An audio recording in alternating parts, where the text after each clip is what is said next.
Welcome to part 2 of the build and the history of the MBR 972 Osprey road car.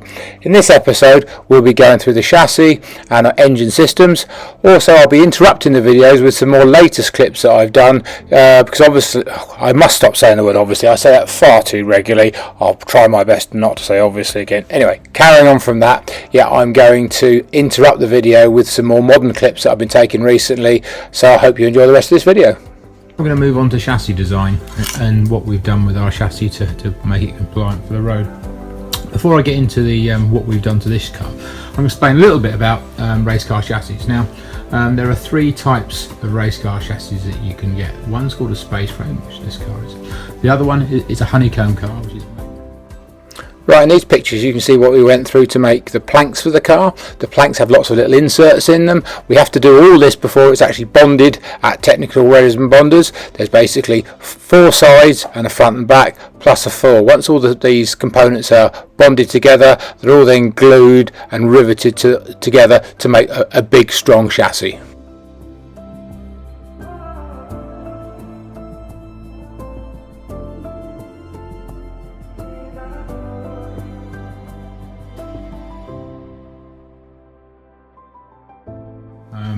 And the other type is a carbon fibre chassis. Now you can mix all 3 together, but in the raw forms that's a basic 3 chassis. Unfortunately it is a bit expensive, so obviously on the road car we decided not to go that route. Now when you come to design a chassis, when you're sitting at the drawing board, the first thing you need to do is have a starting point. Now this in engineering terms is called a datum. Now the datum that we use to make all the measurements where we first start building the car, you got a choice of two places. One is either the front bulkhead or 2 is the rear bulkhead. Now we always use the rear bulkhead, so from here right down to the bottom and across the car, that's where we start making it from, and that's where every measurement on the car comes from. So that's the datum point. Right, so what did we have to do to this car to change from a race car to a road car? Well, the first thing, and obviously you know me and Adam, slightly on the larger side, so we had to make it a bit wider just so we weren't crushed together. So the first thing we did was actually make a slight mod to the chassis here. If you look down here, you'll see this point here was where the chassis used to be, and now we've widened it by this much, and we've sat in the car, and if you have a look at the pictures I'm going to load up, you can see we actually sit fairly comfortably. 2 other things that you don't normally have in a normal race car is one was a handbrake. So I've had to adapt the car to fit a mechanical handbrake. That's my dummy one in there at the moment, and it's just off a Mini, but I'll get a slightly nicer looking one when I come to build the car. But so I've had to incorporate that. And the other thing, when I first started to design the car, it was going to be for me, and then Adam wanted to drive it, and then quite understandably Michelle and Karen wanted to drive it. That then led me with a problem with seats, because obviously a race car seat's just normally a lump of foam. You chuck the driver in that and that's the seat, whereas now I needed proper seats. So we bought some bare seats, and again with a honeycomb car, even this space frame car when we first built it, it was designed with nothing on the bottom to hold seats. So you can see here this framework that I've had to put in just so we can put the seats in. Again, not too tricky, but just pretty time consuming. The other major difference between this car, if you look at the earlier pictures and now, is we've done away with the front roll hoop, so we can have a decent dash in the car. There was no need to have it on this car because it is a road car, not a race car. We didn't need it for any extra stiffness, and we didn't have any sort of front roll hoop regulations to make. We're still keeping the rear roll hoop. You might wonder where that is at the moment, because obviously it's not on the car. That's the way having a cover done. That's beyond my fiberglassing and carbon skills, so that's been done in the village locally. Right, what else can I show? Yeah, obviously this was made as a corporate car to start with. If you look right down in the bottom down there, you'll see those holes. That was under instructions from the race school. What they did on the first car, they didn't have any method of the instructor either stopping the car or getting the car off the line, because obviously they're not the easiest things to get off the line.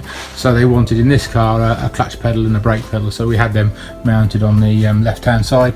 Unfortunately, obviously now we've got no reason for it. Right, in here, that's my pedal box. Again, made and designed all the pedals. Fairly obvious what they are really. So that's that side of it, and I think that leads me to the end of the chassis. Right, I'm going to go back to engines again, but actually engine systems. This is the job that Adam does for Red Bull. Now, a basic engine won't do anything unless you, number one, put air into it. So obviously this is where the air comes in here into the airbox, through and into the engine. Next thing you need is a spark. Well, to provide our spark is the coil packs down here.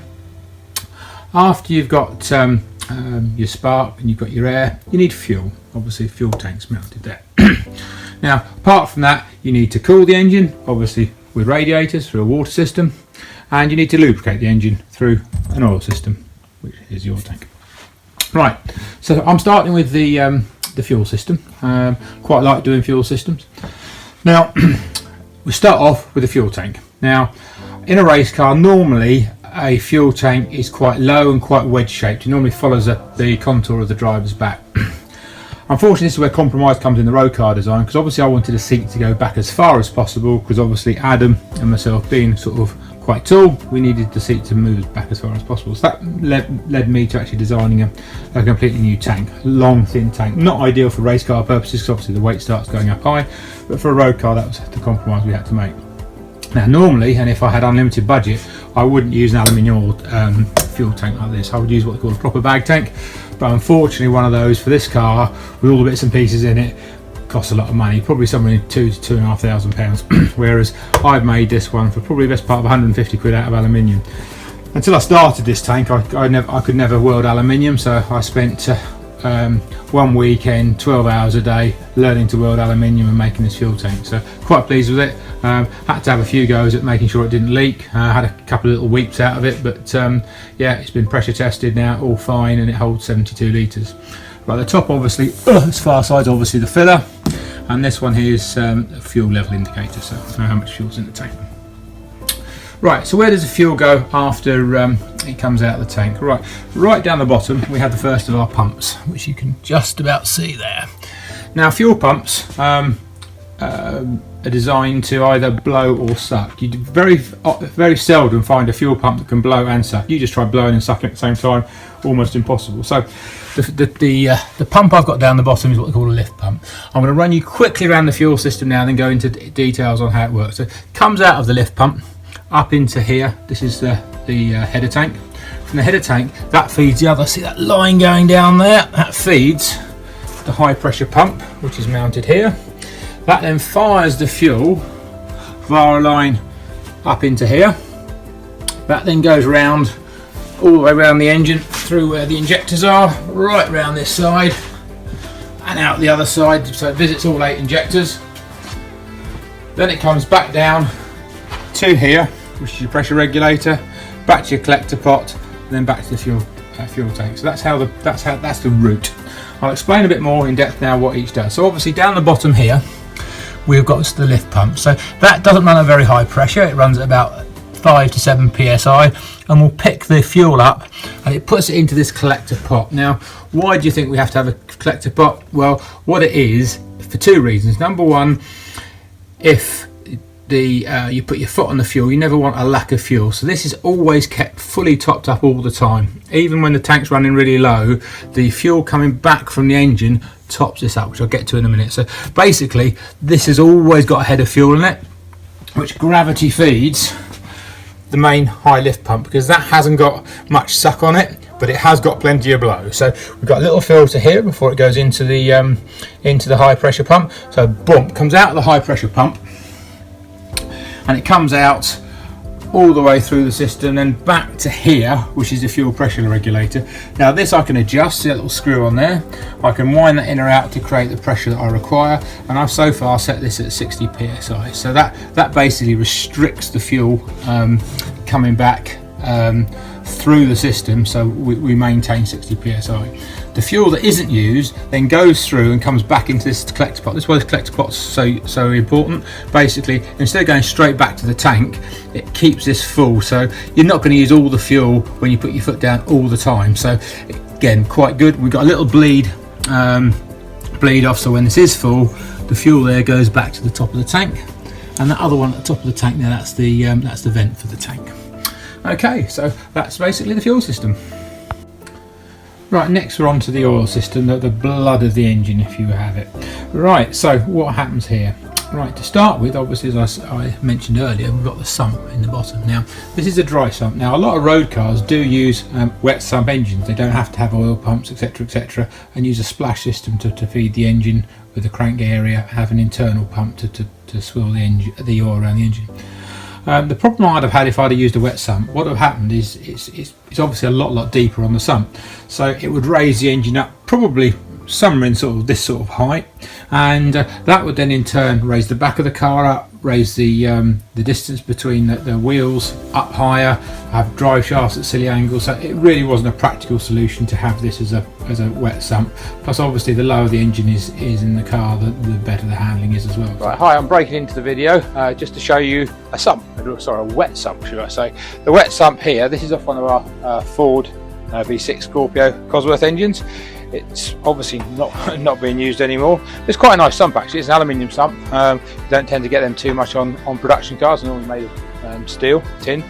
And basically what I want to do here is show you the difference between the dry sump and the wet sump. Now, a dry sump would finish about here where the ruler is, and the wet sump, as you can see, sticks down quite a bit. When you put your ruler on there, that's 4.5 inches, or to put it into metric, about 120 millimeters. So that's a huge amount we'd have to raise the car, and so that's the reason we go for a dry sump rather than the wet sump. And if you look in the bottom, you can see why it's called a wet sump, because all the oil for the engine normally goes in there, instead of, as we've got, a dry sump tank where all the water is in a separate tank.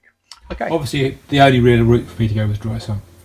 The first problem I had to do is obviously how I would drive the pump and what pump I would use. Well, I was lucky enough to have this pump here. I don't actually know the make. It's one that I bought with a job lot of stuff years ago. I stripped it down. There was a little bit of problem with one of the pump gears, but nothing too serious. And because it is only a road car, I'm taking 2 outlets out of the sump going into this pump, so it sucks out of the sump into, you can probably see it, this pipe here, up here, and blows it into the oil tank. And this is where all the oil is stored, in this oil tank. Now, when the engine wants oil, there's a pipe right at the bottom, which you probably can't see, but there is one down there.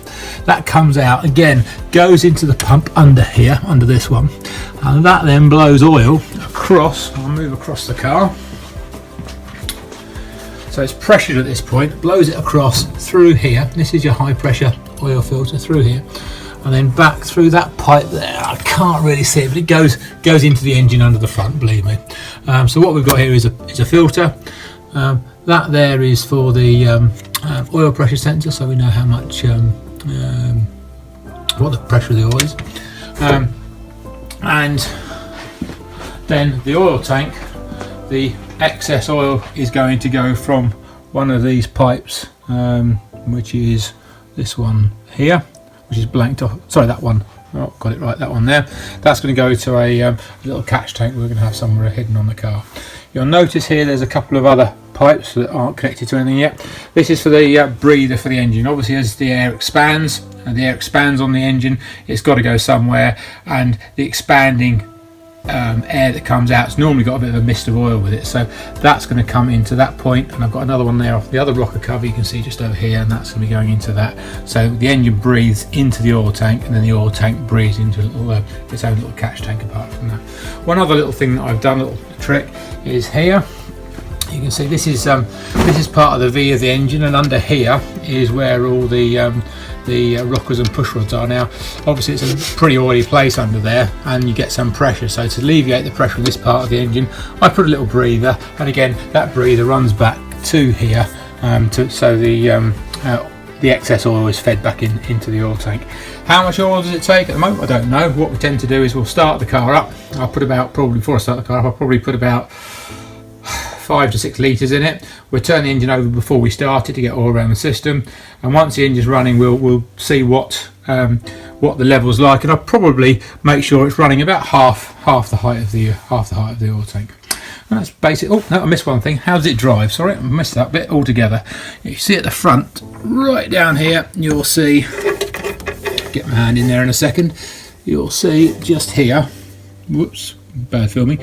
There, I've got a drive which I've made off the front of the crankshaft, and that goes to a pulley on the front of the fuel pump. I had quite good fun trying to find 2 pulleys, one to go on the engine and one to go on the front of the oil pump, the right teeth and obviously the right distance, so on and so forth, to get the preload on the belt correct, but managed it, eventually got there.